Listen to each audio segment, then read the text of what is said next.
Before I leave, I'm going to make one of its classic desserts, pears poached in wine and vanilla. Now, if you look at the ingredients, 4 or 5 ingredients. You need pears, you need caster sugar, you need a cinnamon stick, a vanilla pod, and a touch of vanilla extract. Of course, you need good bottle of red wine. Now, why do I say good bottle of red wine? Because often people say, well, if you got cheap wine, that is good for cooking. Wrong. That is the most useless tip that people can give you. If the wine is not good for drinking, the wine should not be good for cooking. Simple as that. Okay, so what you need to do is medium-sized saucepan. You need to make sure that it's quite tall because you want to cover the pear. I've got some of the pear already peeled, but I'm gonna do one for you. I like to do with a knife. You can do it with a potato peeler. When you peel it, stay very close to the skin, like I'm doing. You can do this recipe with apple, by the way. I just cut a little bit from the bottom because if I put this now, can you see it's wobbling? It doesn't stand up. So take a little bit from the bottom. Pick it up, straight into the pan. I'm gonna switch on the heat right now. Medium heat, don't go too mad. Then you get your bottle of wine. This is the hard part of this recipe. Make sure your pears are upright. Then what you do, you put your cinnamon stick.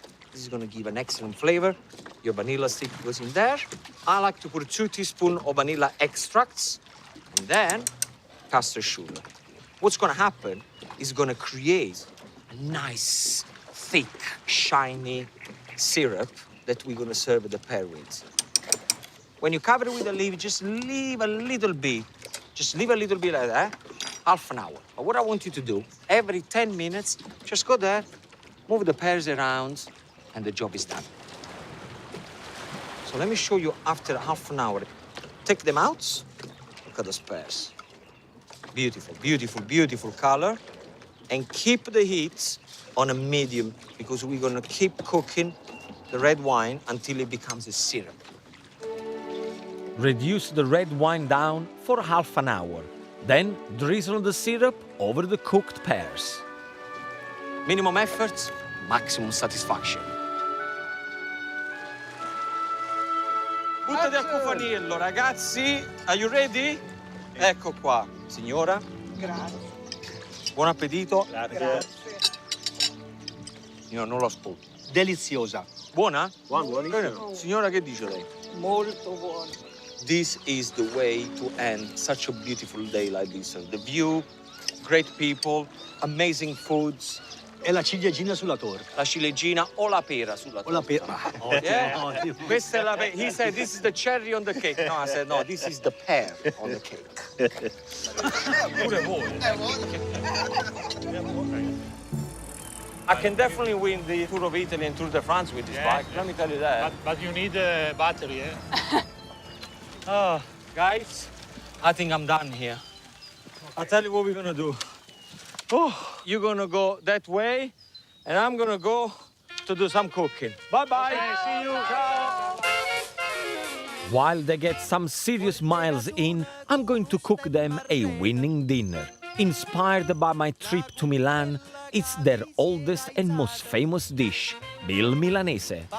If you say to me, what is the best Milanese dish? This is what it is, and it's Vitello alla Milanese. Now, in Milan, we do this with a veal chop. Don't panic. You can do exactly the same recipe with chicken, with pork, and if you're vegetarians, you can actually do it with sliced aubergines. Now, let me show you the first thing, beautiful veal chop. If you can see, I left the bone in because people from Milan, that's the way they do it. And then see there is enough fat, which is gonna give a great flavor. It's gonna get all nice and crispy. Get yourself a cooking hammer, gently flatten the meat down like this. That's it, that's exactly what I want, perfect. Eggs, they're going into a tray. Then I'm gonna pour a teaspoon of salt, teaspoon of black pepper, like that. Now, you just want the kind of whiskey with a fork like this. Move the eggs around, but don't create the foam. Because what's gonna happen, if you create the foam, it's gonna separate the breadcrumb from the meat. Okay. So, the egg is done. This is the breadcrumb I'm going to use. Look how fine it is. It's like sand from the sea.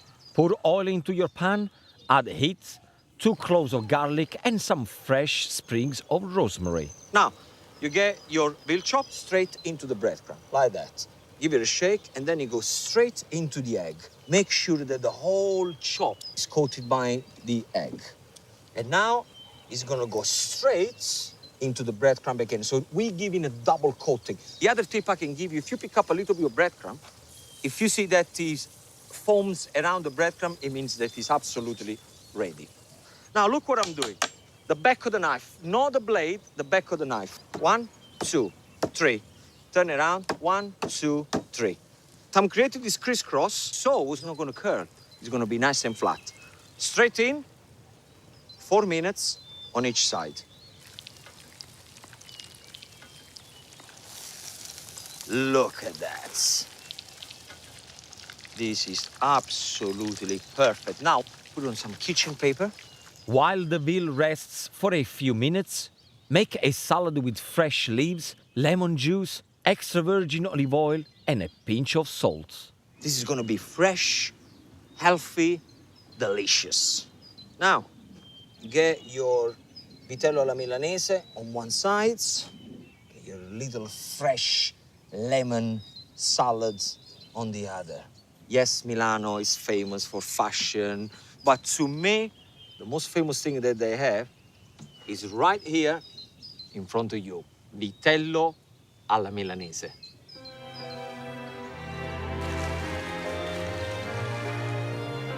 State mangiando? Già state mangiando? This is Wow, yours. grazie I made a Gino. special for you. It looks like a little heart. Look. I'm knackered with this bike situation. Buon appetito. Buon appetito. With veal is always the best, is it? The best. You Veal are alla the Milano. best. Thank you. Passione questa. I need to walk off the ice cream, and Nicolò has told me about one of the city's best-kept secrets that I have to visit. Now, this place doesn't look like much, but apparently, for the locals in Bergamo, it's a real gem. Il Circolino serves traditional local dishes. What makes it unique is that it's run by the locals and all profits go back straight into the community. Stefano is in charge of running the kitchens.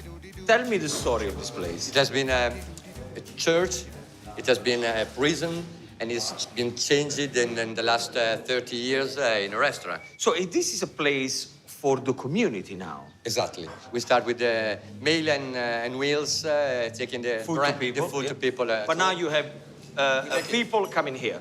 Now, tell me about your staff. What kind of people do you get here? It's the second opportunity for a lot of people. So, it's really what nice. you're saying, you employ disadvantaged people? Disadvantaged people, Okay. people that come from difficult Situation, which is very honorable to do that. So by coming here and help the community, they can make money. Exactly. Yeah, Wow. that's a really nice thing. You're a really nice man. No. And this is a concept that if it was me, every town should have it. All Well the done. people that work here has the same goal, and that's the nice thing. You inspired me. I inspired you. Yes. Now, I know that there is a kitchen somewhere around. There's I always think a kitchen. so. And I'm going There's to a do kitchen. something special for your guests. I'm going to bake some quick, simple and delicious sweet treats and serve them with Nicolò Stracciatella's ice cream. Perfect for sharing. Biscuits with limoncello. I'm going to do a recipe now for my new friends. Clearly, I've used their kitchen, but don't worry about it because I'm going to be super fast to make my limoncello biscuit. 5 or 6 minutes, 15 minutes in the oven, and I'm going to be out of here. First thing that you need to do, 4 egg whites. I'm going to whisk them.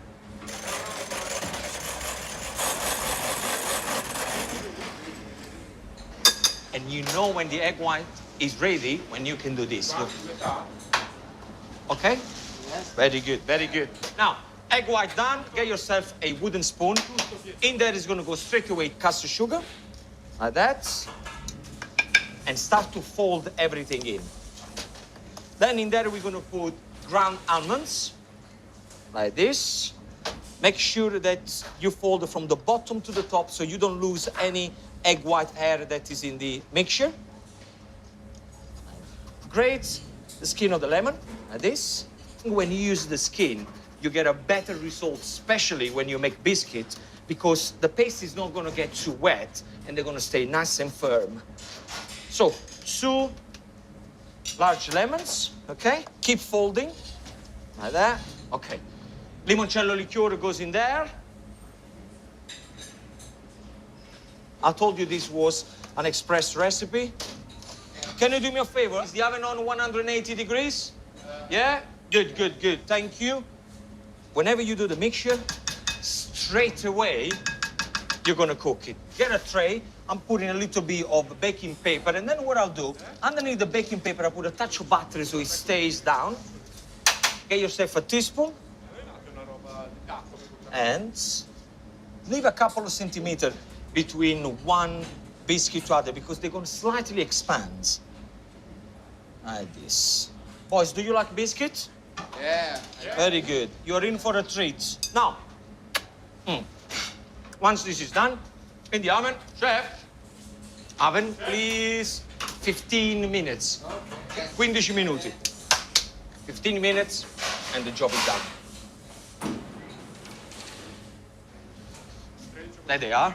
Now, let it rest at room temperature for about 5 minutes. Don't serve them too hot because otherwise they're gonna be soft. I still want them soft, but with a beautiful texture. We're gonna serve them. Like this. Bit of icing sugar. Right on top like this. And this is how you make my limoncetti. Forza ragazzi. Ok. Ice cream for everybody. Salve, salve. Biscottino? Biscottino al limoncello. L'ho fatti io, L'ho fatti io. Prego, prego, prego. Biscottino. Com'era il biscotto? Buonissimo. Buono? Speciale. Speciale. Fantastico. Now, let me show you what this biscuit is all about. Gooey, crunchy outside, with the lemon zest. Once you learn how to make this, you're never gonna go back and buy your own biscuit. This is the way to do it, limoncetti. E qua. That's it.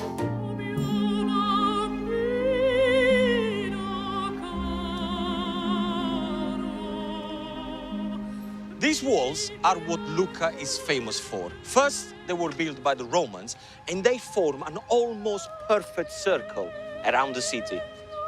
Lucca is known as the city of composers. It has given birth to some of the world's greatest musicians, including Puccini, the master of the opera like La Bohème and Madame Butterfly. It's very easy to get lost in Lucca with all these narrow streets, but I've been given the address of a local violin maker who is going to show me his craft, and I think he's somewhere that way. Violins were created in Italy in the 16th century, and Fabio is a world-renowned violin maker. I can definitely hear violins. Fabio? Ciao! Ciao bello, tutto a posto? Tutto a posto. Quanto tempo ci vuole a fare un violino? Ci vogliono 240 ore. E quanto costa? E i violini di liuteria partono dai 7.000 euro, 8.000 euro. 7.000 euro? Sì. So a handmade violin is between 7,000 and 8,000 euro. The reason is, it's all handmade and it takes 240 hours exactly to make one. And so far, he's made 170 instruments by hand. So if you are the taxman, you know exactly how much this guy earns. Cioè? E poi... Posso provare? Prego. Sicuro? Certo, certo. I want to try because then I can say that I've made a violin. Bisogna capire un attimino, toccando il legno, da che parte va la direzione del legno. So he said the first thing you need to do is to use your hands to touch the wood to see where are you going to go. And you need to be patient. He has no idea who I am. How am I doing? Va bene? Va bene, dai, diciamo che sei sulla strada giusta. He doesn't look very happy. This is going to be worth at least 20,000 euro, Questo 20.000 euro lo dobbiamo vendere perché l'ho fatto io. Vieni a mangiare? Perfetto. Eh? Ti ringrazio. So he showed me his craft, I'm going to show him my craft. I'm going to cook for him. 1 hour? 1 hour. Okay, 1 hour. Carry on, Grazie. carry on shaving and do whatever you do. I'll see you in an hour. Ciao! Anything you cook in this part of Italy is likely to feature one particular ingredient. All the area around here, Lucca, Pisa, there is one thing that they're very famous for, asparagus. Wherever you go around here, restaurants that have pages and pages of asparagus recipe on the menu. So, to show off its delicate flavor, here are my two favorite ways to prepare asparagus. Super simple and super speedy, with pecorino cheese and a poached egg. Now, I get a knife and just all the stalk, get rid of it. Then get a potato peeler. I choose 3 fingers, very gently. I'll just peel them, like this. Place in a shallow pan of boiling salted water. To have the al dente perfect asparagus bite, 4 minutes, no longer than that. Now, as the asparagus boil, let me show you what I've done here. I've done some griddle asparagus. The way to do it, put them in a tray, 3 or 4 tablespoons of olive oil, salt and pepper, very hot griddle pan, put them on top, 3 to 4 minutes, the job is done. So, 4 minutes have gone, so put them here and let them rest. Look at that color, beautiful, radiant green. Now, how do you make a poached egg? There is a lot of chefs with a lot of technique. Me, personally, I don't do any swirl or anything like that. I get a pan like this one, and I'll make sure that the water is not boiling. It's just slightly simmering, okay? Now, I'm gonna add white wine vinegar in there. You probably want about 3 or 4 tablespoons. Salt is already in there because we cooked the asparagus. Now, break it into the cup like this. You put at the bottom of the cup first, and then slowly, slowly, put the egg in there. Now, look what's happening. The egg white is all around the yolk. I'm barely touching it. Look, that's what you have to do. Now, the one we boiled, where we go, I got some melted butter, and I'm going to drizzle it on top like that. And my secret ingredient is pecorino cheese. Nothing better than grated cheese on top of asparagus. And this is my first asparagus dish. Look at that, nice and simple. For the second dish, remove the poached eggs and place on the grilled asparagus. Then I'm gonna drizzle with extra virgin olive oil, little touch of black pepper, and there you are. These are 2 beautiful ways to cook my favorite vegetable ever. Fabio, guarda che t'ho preparato, va. Eh? Che ne dici? Wow, fantastico. Questo è un pezzo di una viola. This is awesome. He just gives me this as a present. Ah, grazie. Prego. Grazie. Grazie a te. And this is a present for you. Thank you. Okay? Thank you very much. Actually, I have another present. Ready? Bellissimo. Puccini, Puccini in sottofondo. Lucca, asparagus. Buon appetito. Grazie.